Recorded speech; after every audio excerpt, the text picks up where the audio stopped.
예수님의 이름으로 기도합니다. 아멘. 할렐루야. 전 지난 주간 디모데전서 1장 말씀을 나누면서 사도 바울과 디모데의 관계를 세 가지로 이야기했습니다. 첫 번째, 그들은 동력자였다. 동력자였단 말이었죠. 기억하시나요, 여러분? 동력자. 다시 말해 서로가 마음을 털어놓고 이야기할 수 있는, 서로 마음을 털어놓고 그리고 같이 앞으로의 사역을 이야기할 수 있는 동력자였다. 이렇게 말했고요. 두 번째, 바울은 편지를 쓰면서 그들에게 말하기를 당신은 내 형제요 한 것처럼 두 번째는 형제였었다. 이렇게 말하죠. 어쨌든 세상에 많은 사람이 있지만 형제 간에 불화한 사람도 있겠지만 그러나 형제 하면 그래도 끊을 수 없는 관계인 것처럼 믿음 안에 서로 만나면 축복하고 믿음 안에 걱정하는 사이가 형제 사이입니다. 근데 바울은 디모데에게 당신 나의 형제입니다. 이렇게 말하고 있어요. 첫 번째는 동력자의 관계요, 두 번째는 형제의 관계요, 세 번째 바울은 말하기를 너는 내 참아들이다 해서 아들과의 관계, 부자지간이라고 말하고 있습니다. 어쨌든 부자지간, 관계가 나쁜 사람도 있겠습니다. 그러나 대부분들 나의 모든 것을 믿고 또 맡기고 부탁하고 때로는 그 부탁을 어렵지만 감당해 주는 사이가 부자지간입니다. 때로는 이건 안 될 것 같지만 그래도 아버지가 하는 이야기니까 해보려고 애를 쓰고, 이건 안 될 것 같은 이야기지만 그러나 아들이기 때문에 부탁할 수 있는 것이 부자지간이죠. 그래서 바울은 디모데에게 세 가지를 쓰고 있어요. 첫 번째는 당신은 나의 무엇이다? 동력자다. 두 번째, 당신은 나의 형제요. 또 세 번째, 당신은 나의 참 아들입니다. 해서 세 가지 모습을 본 것처럼 신앙 안에서 우리 모두가 한 동력자요, 형제요, 믿음의 참 아들 되기를 주의 이름으로 소망합니다. 오늘 바울은 계속해서 편지를 쓰면서 이렇게 말하고 있어요. 나를 능하게 하신 그리스도 예수 우리 주께 내가 감사함은 나를 충성되이 여겨 내게 직분을 맡겼기 때문이다 말하면서, 내가 직분을 맡았는데 그러나 과거에 나는 비방자요, 박해자요, 폭행자였으나 도리어 긍휼을 입은 것은 내가 믿지 아니할 때에 알지 못하고 행했다. 내가 옛날에 그렇게 예수를 많이 핍박하고 그랬음에도 불구하고 그것은 내가 과거에 믿지 아니할 때 잘 몰라서 행한 것이다. 이렇게 말하고 있습니다. 자, 우리가 은혜를 받았습니다. 이런 얘기죠. 은혜 받았습니다. 여러분, 은혜 받은 사람은 뭐가 다릅니까? 여러분, 은혜 받은 사람은 뭐가 달라요? 은혜 받은 사람은 그 얼굴이 다르고 생각이 다르고 눈빛이 다릅니다. 세상에 아름다운 것이 뭐예요? 모르면 많은 사람이, 어떤 사람은 사랑이 아름답습니다. 이렇게 말하죠. 또 어떤 사람은 젊음이 아름답다. 이렇게 말하기도 합니다. 그러나 세상에서 가장 아름다운 것은 뭐냐면 변화된 모습이 가장 아름답습니다. 변화된 모습. 오늘 바울이 뭐예요? 나는 지금 과거에는 비방자요, 박해자요, 폭행자였는데 내가 이렇게 용서받았다. 난 과거에 모르고 했다. 그런 것처럼 오늘 바울의 변화된 모습, 그게 가장 신앙의 아름다운 모습입니다. 여러분과 제가 교회를 오래 다니는 거 중요합니다. 내 교회 속에 어떤 직분도 중요하겠죠. 그러나 중요한 것은 내가 변화받은 모습이 나에게 과연 있냐. 옛날 신앙생활 하기 전과 지금과의 내가 무엇이 좀 바뀌었느냐. 그냥 늘 왔다 갔다 하는데 내가 뭐가 바뀌었지? 정말 예수 믿고 내가 바뀐 것이 무엇이냐는 변화가 있을 때 가장 아름다운 거죠. 자, 변화된 모습. 과거에는 죄인이었었는데 내가 예수 믿고 구원을 받았습니다. 그리고 구원받은 사람답게 살아가는 내 삶의 변화가 있을 때 그것을 가장 아름답다고 말해요. 쉽게 말하면 오늘 바울이 있었는 편지에 보면 바울은 과거에는 이렇게 말합니다. 살기 등등한 청년이었다. 오늘 바울은 스스로 말하기를 나는 회방자였다. 나는 박해자였다. 난 폭행자였다. 근데 변화된 후의 모습은 뭐냐면 세상의 모든 것을 다 버리고 좋아했던 모든 것을 다 버리고 그리고 오직 복음을 위해서 살아가는 가장 위대한 사도로 바뀌었다는 것. 이거 큰 변화죠, 여러분. 과거에는 살기 등등했던 사람이, 과거에는 복음의 해방자가, 과거에는 교회를 핍박했던 박해자가, 또 남을 죽이려고 했던 폭행자가 이제 변해서 자기 모든 것을 다 버리고 그리고 복음 위에 산다는 것은 굉장한 변화인데, 바로 가장 아름다운 모습이 뭐냐면 바로 변화된 모습입니다. 여러분과 제게도 변화받은 모습이 있기를 주의 이름으로 축복합니다. 내가 얼만큼 교회를 다녔냐 중요하죠. 내가 신앙생활을 어떻게 했냐 중요합니다. 그러나 더 뭐예요? 중요한 것은 신앙생활을 하면서 내가 바뀐 것이 뭐가 있냐, 도대체 바뀐 게. 늘 똑같다 그러면 여러분 아무런 소용없는 거죠. 그냥 교회를 다닐 뿐이지, 교회 다니고 나서 그렇게 좋아하던 세상 것을 끊지 못하고 산다면 그냥 교회를 다닐 뿐이지 아무런 변화가 없는 거죠. 전 여러분 오늘 아름다운 변화의 모습이 우리 삶에 있기를 주의 이름으로 바랍니다. 자, 그러면 변화받은 사람에게는 크게 세 가지 변화가 오는데 어떤 변화가 오느냐, 과거에, 현재에, 미래에 세 가지가 바뀌어야 하는데, 첫 번째 보면은 바울을 본다면 디모데전서 1장 13절 보세요. 내가 전에는 비방자요 박해자요 폭행자였으나 도리어 긍휼을 입은 것을 내가 믿지 아니할 때에 알지 못하고 행했다 하면서, 내가 전에는 옛날 얘기죠. 내 과거 이야기예요. 내 과거에는 비방자요 박해자요 폭행자였었다. 또 디모데전서 1장 15절 말씀 좀 내려가 보세요. 15절 말씀 같이 한번 읽겠습니다.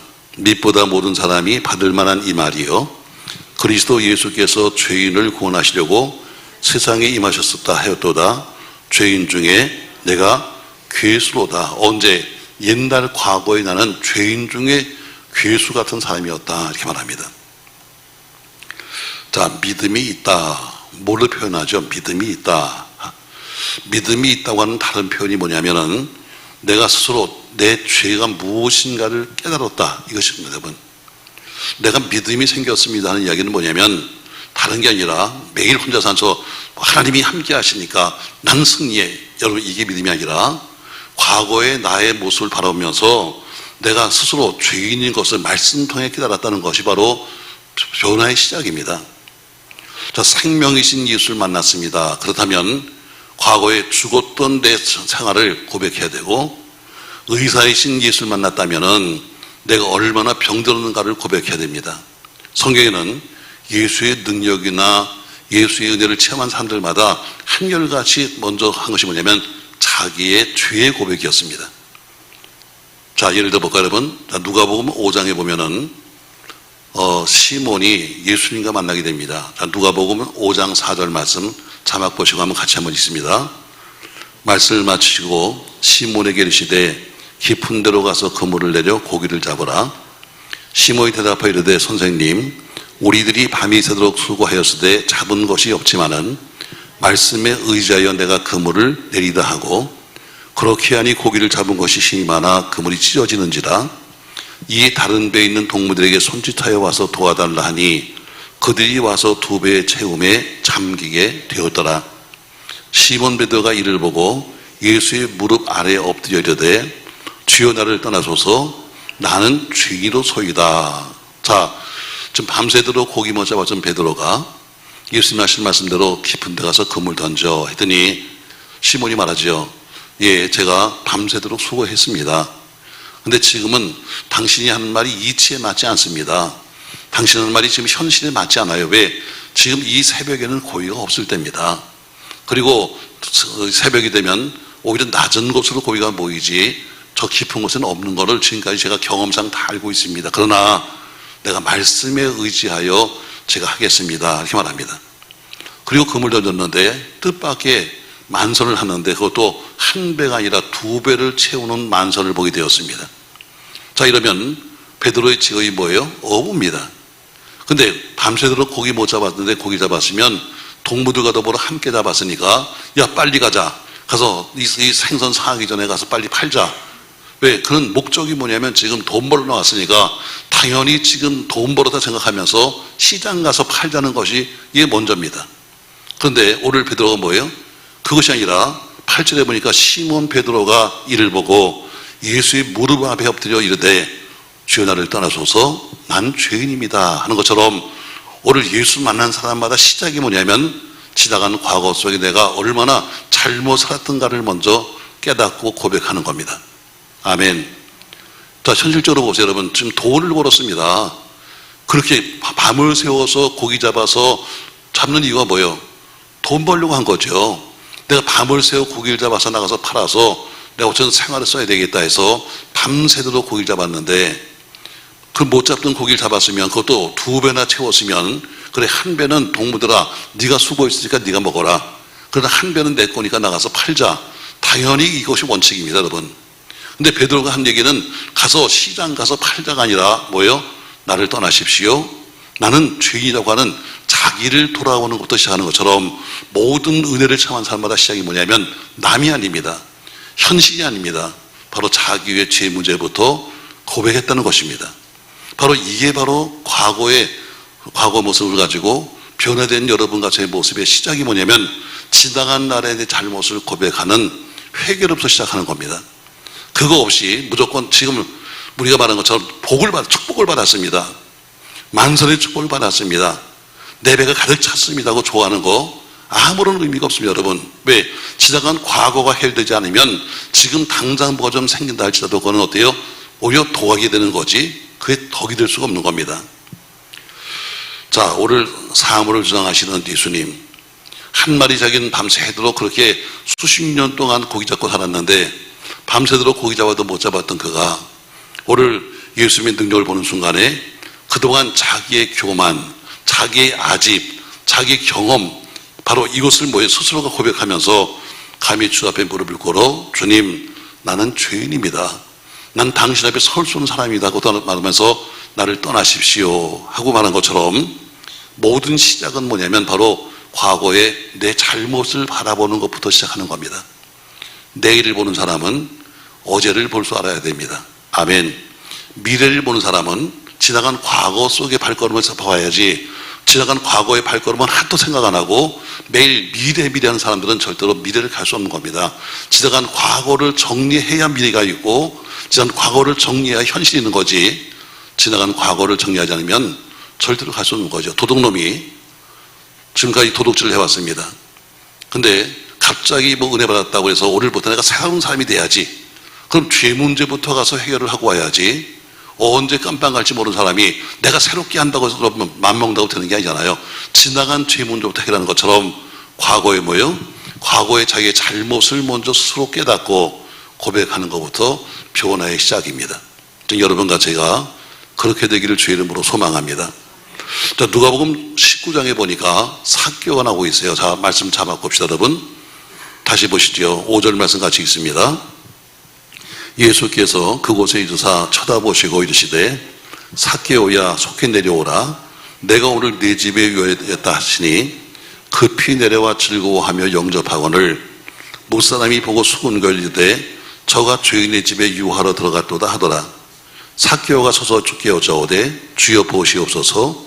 내 소유의 절반을 갖는 자들에게 주겠사오며 만일 누구의 것을 속여 빼앗은 것이 있다면 네 갑절이나 갖겠나이다. 오늘 삭개오도 마찬가지지요. 자, 삭개오는 늘 우리가 키가 작은 사람이다 이렇게 말하지만 그냥 엄밀히 말한다면 그냥 난쟁이입니다. 난쟁이. 자, 장애인들의 특징이 뭐냐면 장애인들은 특징이 있어요. 스스로가 남들보다 자기가 좀 장애가 있기 때문에 좀 뭔가 남들보다 좀 특출나야 된다. 그래 내가 좀 여기가 장애가 있으니까 남들이 갖지 않은 뭘 가져야 돼. 왜 남들이 날 혹시나 우습게 볼지 모르니까. 삭개오는 생각했어요. 그래 내가 저 많은 사람들에게 우습게 보이지 않으려면 뭐가 있어야 되지? 하다가 생각한 것이 뭐냐. 그래 내가 많은 재물을 가지면 날 깔보지 못하지. 그래 돈이 세상의 최고인데 그래 내가 돈이 많으면 누가 날 끌려보겠어 하면서 열심히 살았습니다. 그리고 그는 삭개오는 세리장이 되었습니다. 그 당시 세리장이라는 것은 뭐냐면 한 지역에 세금 걷는 일을 그 일을 사는 겁니다. 쉽게 말하면 양천구 목동 세금을 걷습니다. 그러면 입찰을 붙여요. 자, 누가 이거 하겠느냐 해서 많이 돈을 쓴 사람이 세리장이 되는 거예요. 그 사람은 양천구 목동에 있는 모든 사람의 세금을 다 얼마를 자기가 먹이든 간에 정할 수 있고 그걸 내지 않으면 로마의 군병이 뒤에서 어때요? 그를 지켜줘요. 그러니까 이건 거의 그냥 어때요? 거의 그냥 거저가서 빼앗아 오는 수준입니다. 큰 부자가 되었습니다. 근데 막상 큰 부자가 되었지만 그러나 그의 마음은 항상 뭔가 허전한 거예요. 그러니까 내가 돈만 있으면 되는 거 아니야? 내가 남들보다 좀 높은 자리에 가면 되는 거 아니야 했는데 막상 돈을 가졌고 높은 것을 가졌지만 그의 마음은 채워지지 않는 거예요. 남들이 말합니다. 예수. 어느 날 보니까 예수가 지나간다 소리 듣고 나서는 쫓아가기 시작합니다. 근데 그는 키가 작으니까, 보폭이 작으니까 남들은 다 가던데도 아무리 뛰어가도 뛰어갈 수가 없는 겁니다. 가니까 이미 사람들은 확 예수님을 다 가로막았지요. 자, 삭개오는 예수님을 사모했습니다. 사모하는 사람에게는 하나님이 길을 주십니다. 아멘. 자, 다 똑같이 예수를 사모해서 예수님 옆에 가서 서려고 전부 다 길을 막았는데, 삭개오는 아무리 까치발을 들어도 안 되는 거예요. 근데 뭐가 보였는가? 그의 앞에 옛날 말하면 뽕나무가 딱 서 있는 거예요. 여러분, 그 뽕나무는 누구나 다 볼 수 있는 것이었습니다. 그러나 누구예요? 다른 사람은 못 본 거예요. 사모하는 사람만 보이는 거예요. 여러분과 제가 사모하면 반드시 길이 있습니다. 할렐루야. 남들은 못 보는 그 영적인 길이 사모하는 사람에게는 눈에 띄는 겁니다. 그러니까 어때요? 남들은 다 예수를 보고 싶어서 앞으로 갔지만 뒤에서 아무리 해도 못 보던 삭개오는 보고 싶은 그 마음 때문에 어때요? 체면 불고 남들이 먹지 못했던 뽕나무 꼭대기로 올라가잖아요. 가서 거기 매달려 있습니다. 생각해 보세요, 여러분. 나이 든 아저씨가 뽕나무에 가서 올라가서 앉아있다. 여러분, 이게 얼마나 웃기는 거예요. 그러나 사모하는 그 심정을 보신 주님께서 어때요? 부르셨습니다. 삭개오야, 내려와라. 내가 오늘 네 집에 위해 되겠다. 무슨 말씀이에요? 여러분, 한 번도 삭개오가 예수님, 내 이름이 삭개오요 말한 적이 한 번도 없습니다. 언제 말한 적이 한 번도, 처음 만나는 거예요. 근데 어때요? 주님이 먼저 아시고 삭개오야 부르셨어요. 내가 굳이 소리 지르면서 나는 누굽니다 떠들지 않아도 주님이 다 알고 계신 거예요. 가서 우습게 매달리는 그를 향해서 말하기를, 삭개오야 내려와라. 내가 오늘 네 집에 위해 되겠다. 오늘 그 말씀이죠, 여러분. 자, 그가 급히 내려와서 즐거움에 영접했다. 자, 그러면 남들이 다 수군숭대입니다. 저 예수 웃기는 사람이야. 아니, 저 세리네 집에 들어간다고? 왜? 그 당시 세리는 어때요? 아까 직업상 남들에게 손을 끼치기 때문에 오히려 같은 유대인이라 할지라도 저건 죄인이야, 전 나쁜 직업까지 했으면서 굉장히 따돌 때인데 그 집에 간다고? 자, 삭개오가 말합니다. 9절 8절 말씀 보세요. 삭개오가 서서 주께 여짜오되, 주여 보시옵소서. 내 소유의 절반을 가난한 자들에게 주겠사오며, 만일 누구의 것을 속여 빼앗은 것이 있으면 네 값전이나 갚겠나이다. 예수님이 시킨 거 아니에요. 예수님이 삭개오를 보시면서, 야 삭개오야, 내가 오늘 네 집에 갈 테니까 너 그동안 너 모아놓은 재물이잖아, 한 반 팔아서 남 주지. 말씀 한 번도 안 하셨어요. 너 남의 거 훔친 거 있잖아, 토색한 것이 뭐예요? 빼앗은 겁니다. 너 남의 거 불의하게 빼앗은 거 있잖아, 율법 따라 4배나 갚지. 말씀하신 적이 한 번도 없습니다. 근데 어때요? 은혜 받고 삭개오가 어떻게 예수님이 자기 집에 온다는 사실 때문에 은혜를 받고 나서 그 스스로 말한 것이 뭐냐면, 내가 내 절반을 소유를 팔아서 남 주겠습니다. 먼저 지나간 과거 속에 자기가 살아온 걸음이 어때요? 우리 주님이 내 집에 오셨다는 것 때문에 지나간 과거 속에 자기의 못을 바르면서, 그래 내가 남의 것을 훔친 것이 있다면, 내가 남의 것을 토색한 것이 있다면 4배로 갚겠나이다. 내 재산의 절반을 팔아서 간자에게 주겠습니다. 여러분, 이거 뭐예요? 은혜 받은 사람 모습입니다. 은혜 받으면 반드시 할 것이 뭐냐면, 내일이 아닙니다. 내일은 내가 뭘 해야지가 아니라 과거에 내가 무엇을 하며 살았는가를 돌아봐야 합니다. 아멘. 자, 우리 여러분, 자, 옆 사람의 이렇게 이렇게 여자끼리만 이렇게 주물러 보세요. 방금 벌써 난 이해가 안 돼. 3시간씩이나 앉아서, 내가 그러잖아요. 저 뒤에 앉아갖고 보면서, 저 교인들 보면서 참 대단하다. 저 사람은 맨날 졸던 사람인데 어떻게 3시간을 안 졸고 있을까 했는데, 왜 지금은 좋으냐고. 강사가 바뀌어서 그런가? 그래서 내가 스스로 그래요. 이건 내가 정말 은혜가 없는 탓이다. 내가 짧게 설교함에도 불구하고 좋은다는 것은 내가 그동안 얼마나 은혜를 못 끼쳤으면 저렇게 잠을 재웠을까. 그래서 내가 저 뒤에서 회개 많이 했습니다. 아마 그래서 우리 오셨던 선교사님은 가슴을 치나 봐. 근데 물어봐서, 선교사님 가슴이 멍 안 들었어요? 왜? 여기만 쳤겠어요? 여러분, 가는 데마다 가슴을 쳤을 텐데 여러분 얼마나 아팠을까? 그래요. 내가 가슴을 쳐서 여러분이 눈을 뜰 수 있다면, 내가 가슴을 쳐서, 근데 안 되겠어. 나 가슴을 못 치겠어. 자, 짧은 시간 여러분, 우리가 은혜 받았습니다. 변화받았습니다. 오늘 바울이 말하잖아요. 내가 과거에 이런 사람이에요 하고 말한 것처럼 은혜 받으면 제일 먼저 바뀌는 것이 뭐냐면 과거를 돌아본다는 거예요. 과거. 자, 진정한 은혜가 뭐냐? 바울은 편지를 쓰면서 말하죠. 뭐라고 말하니까 내가 눈물로 내가 목회했다. 그것처럼 진정한 은혜는 눈물입니다. 가슴을 치며 흘리는 눈물, 회개의 눈물, 이것이 바로 진정한 은혜입니다. 그냥 집안에 갑자기 앉아있다가 얘기 듣다 보니까 남의 이야기가 기억이 나고 시어머니가 기억이 나서 우는 거 그거 말고, 제가 그런 얘기 하잖아요. 부엌에 가서 어떤 여자가 막 시작부터 울어가지고 얼마나 은혜가 됐는지 나중에 물어봤어요. 왜 집사님 은혜가 됩니까? 했더니 아니요, 듣다 보니까요, 내가 시어머니한테 얼마나 그동안 내가 그 어려움을 당했는지 그게 막 기억나기 시작하는데 참을 수가 없더라는 거예요. 그런 눈물 말고 진정한 은혜는 뭐예요? 눈물이에요. 어떤 눈물이냐면 가슴을 치며 흘리는 회개의 눈물이 진정한 은혜입니다. 이사야서 38장에 보면 히스기야가 나옵니다. 1절에서 이렇게 말하고 있어요. 같이 한번 읽습니다. 그때 히스기야가 병들어 죽게 되니 아모스의 아들 선지자 이사야가 나아가 그에게 이르되 여호와께서 이같이 말씀하시기를 너는 내 집에 유언하라. 네가 죽고 살지 못하리라 하셨다 하니 히스기야가 얼굴을 벽으로 향하고 여호와께 기도하여 이르되 여호와여 구하오니 내가 주 앞에서 진실과 전심으로 행하며 주의 목전에서 선하게 행하신 것을 기억하옵소서 하고 히스기야가 힘이 뭐했다? 통곡했다. 여러분, 이 통곡이 어때요? 주의 말로 움직이는 겁니다. 통곡이 주의 말로 움직이는 거예요. 시편 56편에 보니까 8절 말씀에서 다윗이 나의 유리함을 주께서 계셨사오니 나의 눈물을 주의 병에 담으소서.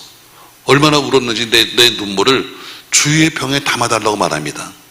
맞습니다, 여러분. 바로 이런 눈물이 바로 회개의 눈물이 과거 속에 여러분과 제가 변화시키는 겁니다. 오늘 바울은 디모데 편지를 쓰면서 내가 전에는 비방자요, 박해자요, 폭행자였다 하면서 과거를 말한 것처럼 변화의 시작이 뭐냐면 바로 과거를 돌아보고 회개로 시작합니다. 아멘. 자, 여러분, 두 번째, 현재는 뭐냐? 그럼 지나간 과거는 회개하는데 그럼 변화받은 사람이 현재는 뭐냐? 자, 에베소서 2장 8절 말씀 자막 보세요. 같이 한번 읽습니다. 너희는 그 은혜에 의하여 믿음으로 말미암아 구원을 받았으니 이것은 너희에게서 난 것이 아니요 하나님의 선물이라. 행위에서 나는 것이 아니니 이는 누구든지 자랑하지 못하게 함이라. 자, 너희는 그 은혜에 의하여 믿음으로 구원을 받았다. 근데 이것은 하나님의 선물이다. 이렇게 말해요. 하나님의 선물이다. 여러분, 현재를 바라보면서는 뭐예요? 우리는 선물 받은 사람, 선물을 받은 것처럼, 그것도 어디요? 구원의 선물. 다른 세상 선물들은 살 수 있지만 구원은 돈으로 살 수도 없는 건데 구원받은 사람이라면 반드시 구원받은 기쁨과 구원받은 감사가 있어야 합니다. 과거의 문제는 회개하고 현재는 믿음 때문에, 구원 때문에 감사하고 구원 때문에 기뻐해야 합니다. 왜? 그 구원은 행위로 된 것이 아니라 누구든지 우리 주님이 주시는 무조건이었기 때문에 오늘 그런 감사하고 기뻐하는 거예요. 구원받은 사람은 지나간 과거의 것을 회개했다면 현재 자신을 바라보면서 감사해야 합니다. 그 이유가 뭐냐? 왜 감사해야 되냐? 바로 구원받은 신분의 변화가 왔기 때문에 감사하는 겁니다. 신분의 변화. 자, 지나간 과거는 회개함으로 정리합니다. 그러나 현재는 뭐예요? 현재는 왜 우리가 감사해야 되는가? 엄청난 감사가 뭐냐면 내 신분이 바뀌었어요. 과거에는 노예였는데 이제는 하나님을 아버지라 부를 수 있는 아들로 바뀌었어요. 과거에는 어둠이었는데 지금은 현재는 빛으로 바뀌었어요. 과거에는 사망이었는데 현재는 생명으로 바뀌었어요. 다시 말해 극과 극의 신분 변화입니다. 이런 신분이 바뀌었기 때문에 나는 감사하고 기쁨으로 현재 사는 거예요. 자, 고린도서 15장 3절에 보면은 이런 말씀이 있어요. 15장 우리 7절부터 보겠습니다. 고린도전서 15장 7절에 보면은 같이 한번 읽겠습니다. 그 후에 야고보에게 보이셨으며 그 후에 모든 사도에게와 맨 나중에 만삭되지 못하였는 자 같은 내게도 보이셨느니라. 나는 사도 중에 가장 작은 자라. 나는 하나님의 교회를 박해하였으므로 사도라 칭함받기를 감당하지 못할 자니라. 그러나 내가 나된 것은 하나님의 은혜로 된 것이니 내게 주신 그의 은혜가 헛되지 아니하여 내가 모든 사도보다 더 많이 수고하였으나 내가 한 것이 아니요 오직 나와 함께 하신 하나님의 은혜로다. 오늘 바울이 여러 번 고백을 해요. 저는 과거를 고백하는데 오히려 세월이 가면 갈수록 그런 고백이 더 심해집니다. 처음에는 뭐라고 그래요? 처음에는 나는 사도 중에서 지극히 작은 자다 이렇게 말합니다. 또 조금 더 지나가면 나는 죄인 중에 괴수다 해서 점점 은혜를 받으면 받을수록 자기를 더 낮추고 있어요. 그처럼 우리는 어때요? 우리는 교회 생활을 하면 할수록 자기를 높여가려고 합니다. 좀 더 자기 신분을 높여가고 자기가 뭔가 좀 한 것처럼 말하는데 바울은 은혜를 받으면 받을수록 점점 처음에는 가장 나는 작은 자라부터 시작해서 나중에 죄인 중에 괴수라까지 그런 은혜가 되면 될수록 더 자기를 낮추기 시작합니다. 오늘 나는 교회를 박해하는 사람이다. 그런 나는 사도라는 칭함을 감당할 수가 없는 사람이야. 그런데 내가 이렇게 된 것은, 내가 이만큼 된 것은 전적인 하나님의 은혜였다 하면서 그는 뭐라고 그래요? 현재는 감사할 것밖에 없다. 왜? 내가 신분의 변화야. 과거에는 내가 이렇게 교회를 박해하는 사람이 사도로 바뀌는 이런 엄청난 변화 속에서 난 감사한다. 여러분과 제가 큰 변화가 왔습니다. 과거에 어때요? 죄의 자식에서 하나님 자식으로 바뀌었잖아요. 여러분 이것만 해도 신분 변화가 얼마나 큰 거예요. 과거엔 종이었는데 마귀의 종이었는데는 하나님의 종으로 바뀌었잖아요. 이런 신분 변화, 이것 때문에 나는 감사할 수밖에 없고 기뻐할 수밖에 없다. 그냥 눈앞에 있는 어떤 무슨 돈 때문에 조금 무슨 아픈 것 때문에 이것 때문에가 아니라 가장 근본적인 신분의 변화 때문에 나는 기뻐하고 감사한다. 저 여러분과 저에게도 그런 기쁨과 감사가 있길 주의 이름으로 축복합니다. 당연히 마귀의 종에서 하나님의 종으로 바뀌면 여러분 하나님의 자녀가 되면 하나님께 다 우리 겁니다. 여러분 자식에게는 왜 상속권이 있잖아요. 물론 세금이 좀 비쌉니다만 그러나 상속권이 있어가지고 결국 아버지께 다 내 거예요. 그러니까 내가 하나님 자녀가 됐다는 것은 하나님이 가지고 있는 그 모든 것을 내가 소유할 수 있고 쓸 수 있는 권한이 생긴 거예요. 여러분 이게 얼마나 큰 거예요. 과거에는 내가 죄의 종이었었는데 하나님의 종이 되었다.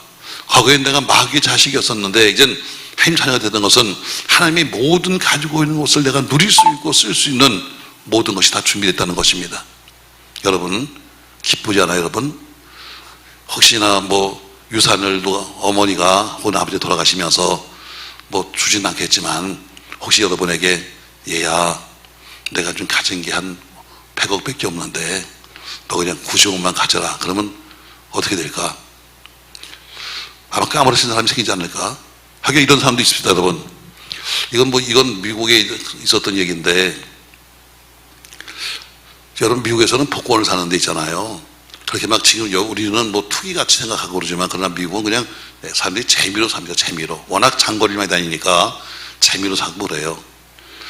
근데 어떤 할머니가 복권을 샀는데 그 복권이 당첨이 된 거예요. 금액이 얼마나 큰지 그래서 복권회사에서 이제 그 상금 받은 사람을 조사해 봤더니 나이 많으신 할머니야. 야, 저 할머니가 이렇게 많은 돈을 탄다 그러면 혹시나 쇼크 받을지 어떻게 보니까 알아보니까 주변을 추적 알아보니까 자식도 없고 가족도 없고 교회 다니는 권사님이래. 그래서 안 되겠다. 목사님께 가서 말씀을 해야겠다 해서 목사님을 찾아갔어요. 목사님, 사실은 저 권사님이 이번에 이만큼 큰 상금을 받는 그런 복권이 당첨됐습니다. 근데 저희가 이거 잘못 전하면 그분이 혹시나 큰 쇼크를 받을지 몰라가지고 목사님이 좀 가서 잘 좀 놀라지 않도록 해서 전해주세요 했더니 걱정하지 마십시오 하고 목사님이 신방을 갔다. 신방 가서 어디에 가서 찬송도 불러가면서 그리고 열심히 기도도 해가면서 그리고 끝에 가서 설교까지 한 다음에 물었습니다. 권사님, 그럴 리 없겠지만 만약에 권사님이 복권이 돼가지고 이만큼 큰, 뭐 예를 들어서 한 100억을 다 하면 어떻게 되겠어요? 하고 물었더니 권사님이 쉽게 말하더래요. 다 헌금할 거예요. 그래서 목사님이 까무러셨대잖아. 목사님이 놀라서 까무러셨대요. 맞아요, 여러분. 오늘 여러분과 제가 어때요? 상속이라는 것은 내가 수고한 게 아니에요. 내가 애를 쓰고 내가 수고하고 내가 뭘 쌓아놓은 것이 아니라 우리 아버지가 어머니가 남겨놓은 것을 받는 게 상속이잖아요.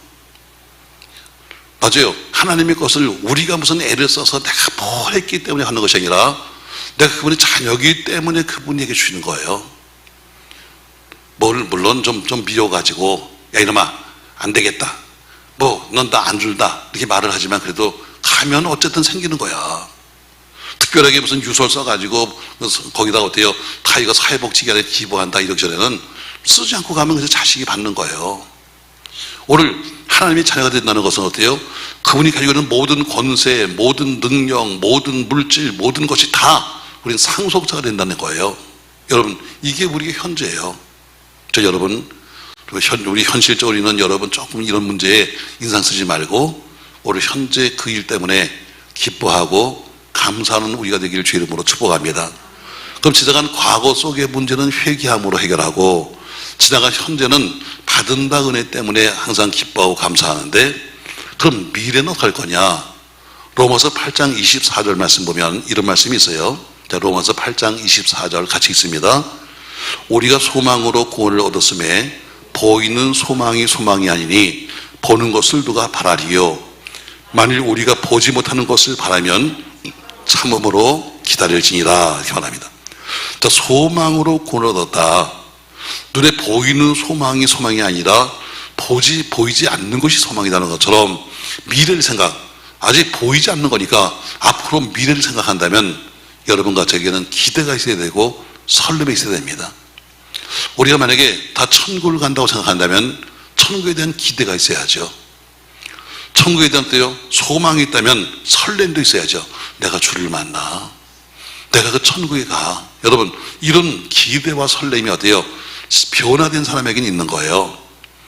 자, 이렇게 기대가 있으니까 히브리서 11장 24절 말씀에는 모세를 말하면서 이렇게 말하고 있어요. 같이 읽어요. 믿음으로 모세는 장성하여 바로의 공주의 아들이라 칭함을 받기를 거절하고 도리어 하나님의 백성과 함께 고난받기를 잠시 죄악의 낙을 누린 것보다 더 좋아하고 그리스도를 위하여 받는 수모를 애굽의 모든 보화보다 더 큰 재물로 여겼으니 이는 상 주심을 바라봄이라. 자, 오늘 모세가 지금 모든 걸 포기했어요. 바로의 공주의 아들이라는 것을 포기했다. 또 그는 죄악의 낙을 누리는 것을 포기했다. 또 앞으로 받을 그 상급 때문에 애굽의 모든 보화를 다 포기했다. 그리고 끝에 가서요 이런 했어요. 그 이유가 뭐냐? 이렇게 모세가 모든 것을 다 포기했던 이유가 뭐냐면 이는 상 주심을 바라봤다는 거예요. 여러분, 상 주심을 바라보는 믿음, 상 주심을 바라보는 믿음. 여러분, 중요한 것은 뭐예요? 상이 중요한 것이 아니라 누가 주는 상인가가 중요한 거죠. 누가 똑같은 상을 보면은 상인데도 똑같은 트로피인데도 누가 주는 것이냐에 따라서 상의 가치가 달라집니다. 세상이 주는 상도 있습니다. 또 마이가 주는 상도 있습니다. 마이가 나랑 타협하자, 나랑 타협해 하면서 타협하자가 주는 상 같은 것도 있습니다. 그 하나님이 주시는 상도 있습니다. 그러니까 누가 주는 상인가에 따라 상이 달라지는 거예요. 오늘 모세는 모든 걸 포기했습니다. 바로의 공주의 아들이라 칭함을 받기를 거절했다. 다시 말해 왕자를 거절한 겁니다. 또 그는 고난받는 것을 즐거워했 선택했다.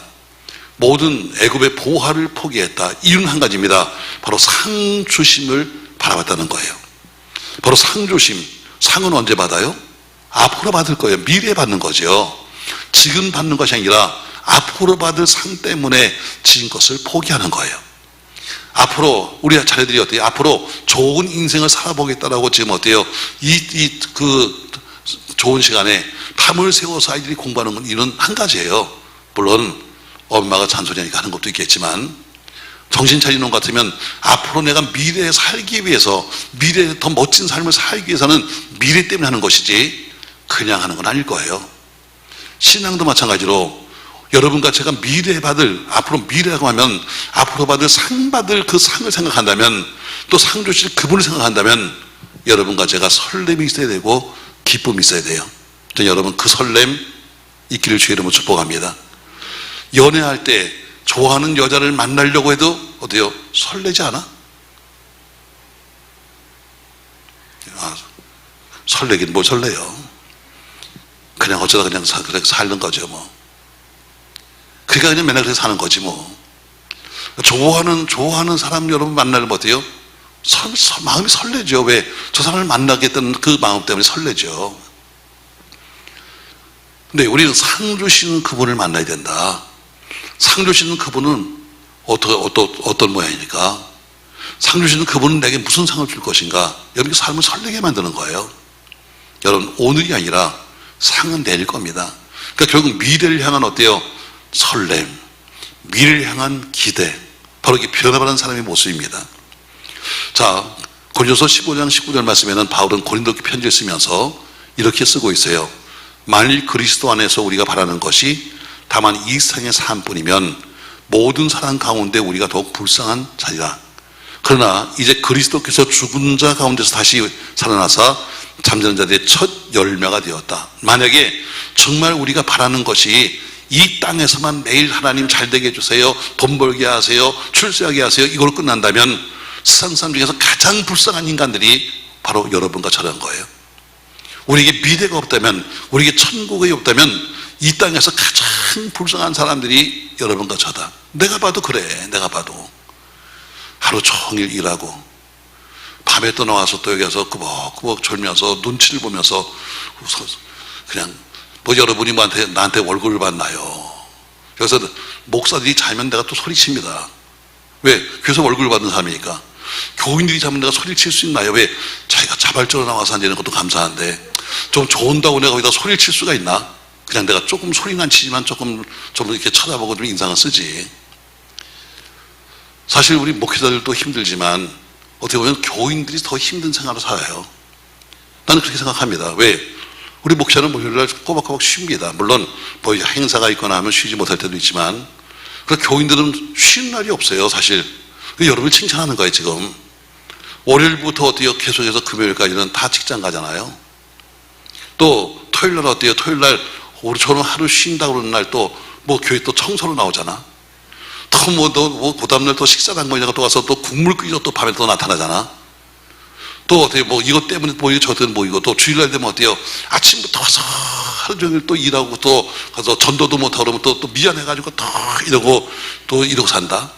월급도 안 주는데. 어떻게 보면 교인들이 더 불쌍한 사람들이요. 교인들이 더 고생이 많아. 근데 우리가 이 땅에서 그냥 그렇게 사는 걸로 끝난다면 서로 피차에 불쌍한 거죠.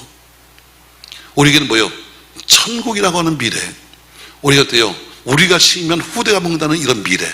이 미래 때문에 여러분과 제가 사는 거지. 그냥 현실적으로 지금 내가 조금 기도하면 너가 조금 나아질 거다, 뭐 조금 좋아질 거다, 이것 때문에 산다면 어리석은 사람입니다. 바울은 말이에요. 우리가 바라는 것이 이 세상의 삶이면 모든 사람 가운데서 가장 우리가 여러분과 제가 불쌍한 사람이다. 그래요. 그러니까 오늘 바울도 어때요? 내가 미래 때문에 내가 이러고 살지, 내가 미래 때문에 이렇게 다니는 거지. 바울이 여러분 얼마나 고달픈 인생을 살았어요. 남들은 무슨 우리 목사님, 사도 바울 목사님 말하지만, 그러나 그의 살아간 삶은요 정말 고달픈 인생을 산 거예요. 왜? 그런 사명 때문에, 그냥 그 사명 하나 때문에 고달픈 인생을 사는 거죠. 여러분 계시록 2장 10절 말씀 보세요. 이렇게 말씀하고 있습니다. 같이 읽어요. 너는 장차 받을 고난을 두려워하지 말라. 볼지어다 마귀가 장차 너희 가운데서 몇 사람을 옥에 던져 시험을 받게 하리니 내가 10일 동안 환난을 받으리라. 내가 죽도록 충성하라. 그러면 내가 생명의 관을 내게 주리라 하는 것처럼 내가 10일 동안 환난이 있을 거야. 그러나 너는 죽도록 충성해 하는 것은 여러분과 저에게 미래가 있기 때문에 하는 이야기죠. 사랑하는 성도 여러분, 저는 로마서 4장에 나오는 말씀으로 오늘 말씀 맺겠습니다. 이렇게 사도 바울은 로마에 편지를 쓰고 있어요. 아브라함이 바랄 수 없는 중에 바라고 믿었으니 이는 내 후손이 이 같으리라 하신 말씀대로 많은 민족의 조상이 되게 하려 하심이라. 아브라함이 바랄 수 없는 중에, 나이가 지금 어떻게 75세인데 그 할아버지가 무슨 애를 낳겠어요? 또 10년이 지난 다음에 나이가 85세에 무슨 그렇지요. 아니 99세에 하나님 오셔서 말씀합니다. 너 아들 낳을 거야. 말도 안 되는 소리입니다. 그러나 아브라함은 바랄 수 없는 중에 바랬다. 뭘 바라고 믿었습니까? 이는 했어요. 뭘 바라고 믿었는가? 내 후손이 이 같으리라 하늘의 별처럼 땅의 모래처럼 많겠다고 하는 그 약속의 말씀대로 그런 믿음의 조상이 된다는 것을 믿었기 때문에 그런 바랄 수 없는 중에 믿었다는 거예요. 사랑하는 성도 여러분, 저는 여러분 오늘 디모데전서 2번째 말씀을 나누면서 행복한 믿음이 뭐냐? 전 여러분과 제가 믿음 생활 행복했으면 좋겠어요. 행복한 믿음은 그냥 봐서 무슨 조금 뭐가 좀 생기고 그 다음에 야 이번 주에 또 떡이 있댄다 해서 떡 먹고 그게 기쁜 게 아닙니다. 여러분, 뭐가 행복한 믿음이냐? 과거를 돌아볼 때는 내가 죄가 생각이 나서 회개하는 것이 여러분 이게 행복한 믿음이고, 현재를 바라보면 구원받은 것 때문에 기뻐하고 감사하고 사는 것이 행복이고, 미래 생각하면은 앞으로 오실 주님 만날 준비하면서 앞으로 주님이 오시면 우리를 어떻게 주님이 해줄 건가, 성경에 써 있는 대로 어떻게 하실 것인가 하는 이런 기대와 설렘 속에서 사는 믿음이 행복한 믿음입니다. 전 여러분 행복하시기 바랍니다. 믿음으로 행복하다 하는 이야기는 다른 의미가 아닙니다.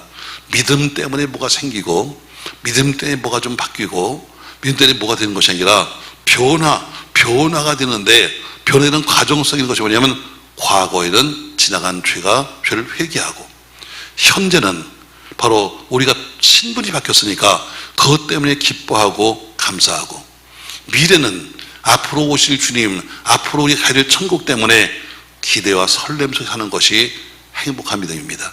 저 여러분 행복하십시오. 할렐루야. 지나간 과거 문제 해결해야 깨끗합니다. 지나간 죄 문제 늘 갖고 다니면 절대로 앞으로 갈 수 없습니다.